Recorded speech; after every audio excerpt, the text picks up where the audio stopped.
Hello everyone. It's been a couple of months since I put an update out here on CISCO's BN GM&O Railroad. Uh, Done a couple small projects and I did a little bit of an expansion. So I thought I'd show you around what I've done so far. It's not complete, but it's looking pretty good. The expansion doesn't have a lot to do with railroading, but it has a lot to do with the city. And it fits very well. It's in the exact same location, so we'll give you a look around and we'll see what we can come up with. Okay. First thing is I picked up a couple of things between the railroad show and on eBay. You can see that I've got a couple of orange and gray ICG, an SW7 switch engine and a GP38. Picked up an ICG caboose, and on eBay I picked up an ICG Illinois Central Gulf orange and white GP38. So I probably paid a total of $45 for all four of those. So not too bad. Everything else is pretty much the same over here in this world. Most of the work that I've done is over here on the other side. One is I have picked up this sign off of eBay. It's pretty neat. It's one of the highway signs. It's the dual gantry signs. It's a double sign, and guy on eBay sells them. Really neat. So I just figured I'll get them and I'll put my own green interstate signs on them. You can see the exit sign that came with it down there. So that looks pretty good.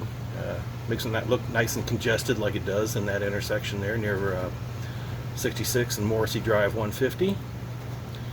I still have the still working on the baseball field. I've got the chain link fences to put up. I've got the Walters chain link fences. They are a pain in the rear end to put up, so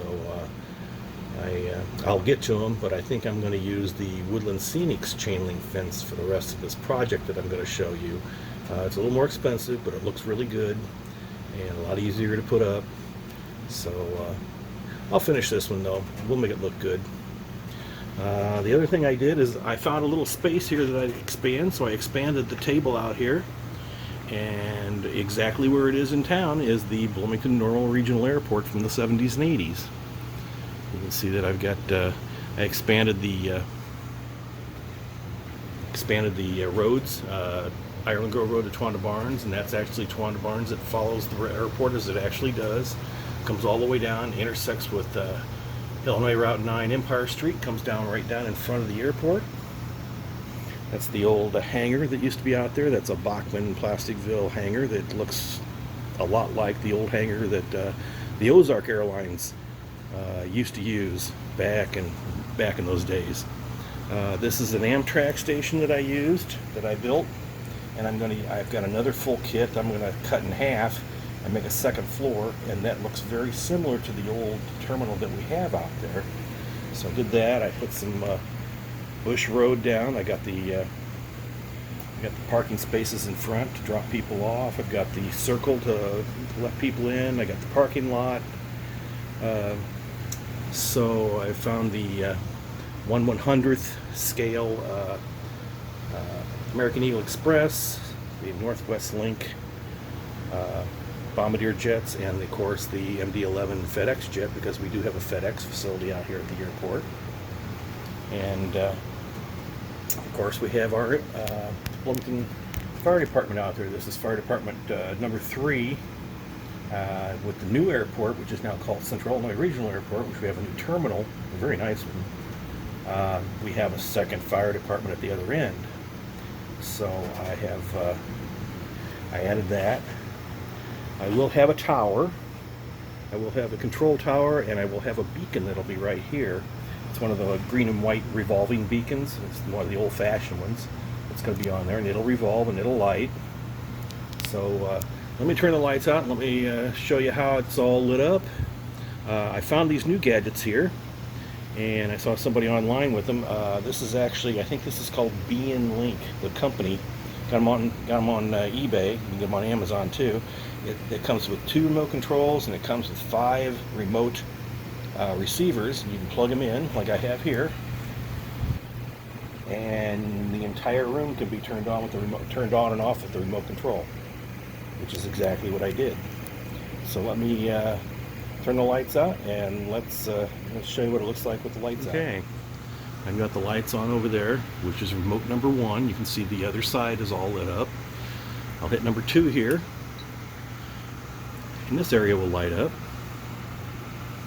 The whole Towanda side, and everything, including the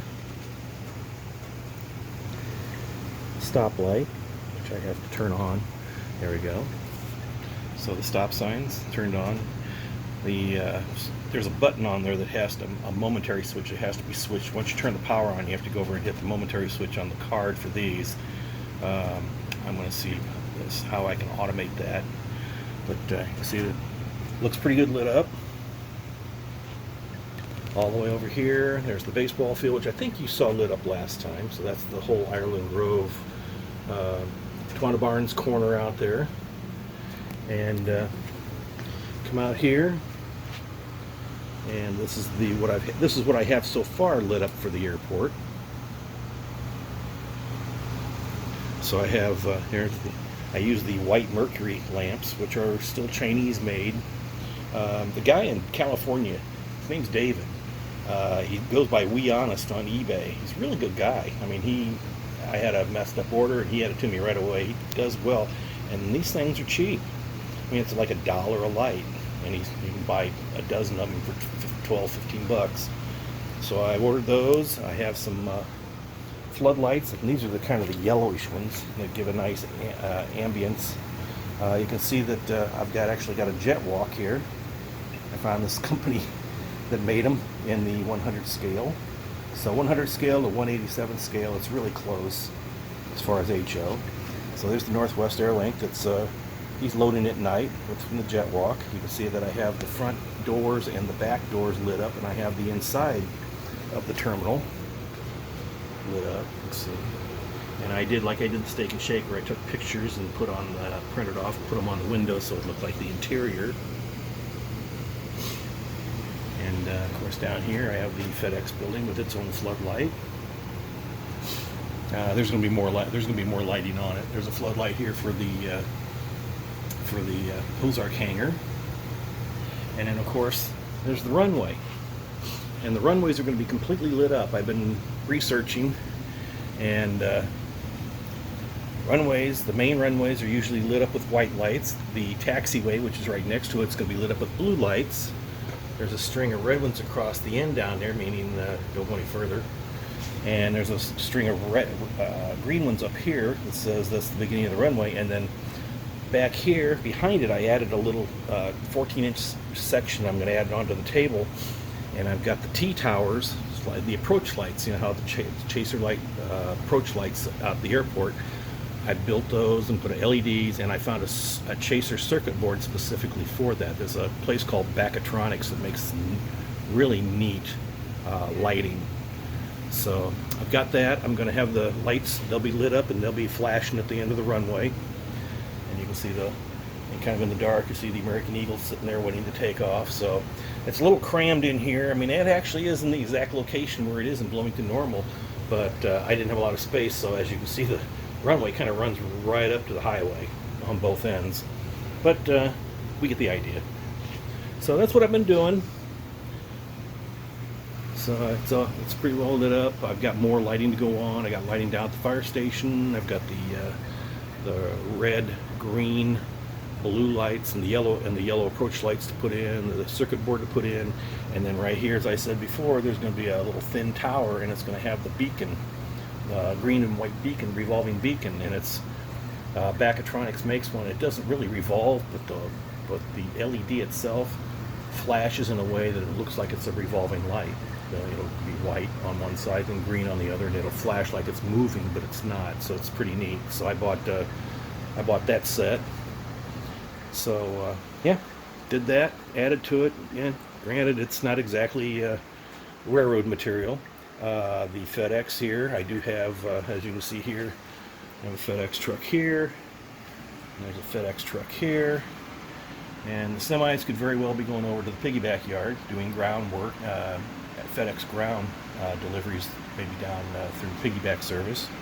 So I'll call it attached there, but according to the way the town's built historically, that's how I built it over here. This is exactly where it's at. So as you can see, I built a table with enough access, and I added more hubs. I think I've got 21 hubs now to hook all the lighting up that I have so far. So one of these days I have to get over to the other side and get it all lit up, but we'll work at that. And some scenery, some landscaping. So I wanted to show you what I had here. It came out pretty good. I think the runway looks pretty cool. So I will, as soon as I have more lighting done on it, and I've got a couple other small projects over on the other side I'll do, and I'll give you an update. So like, subscribe, and I appreciate you watching. We'll talk to you later.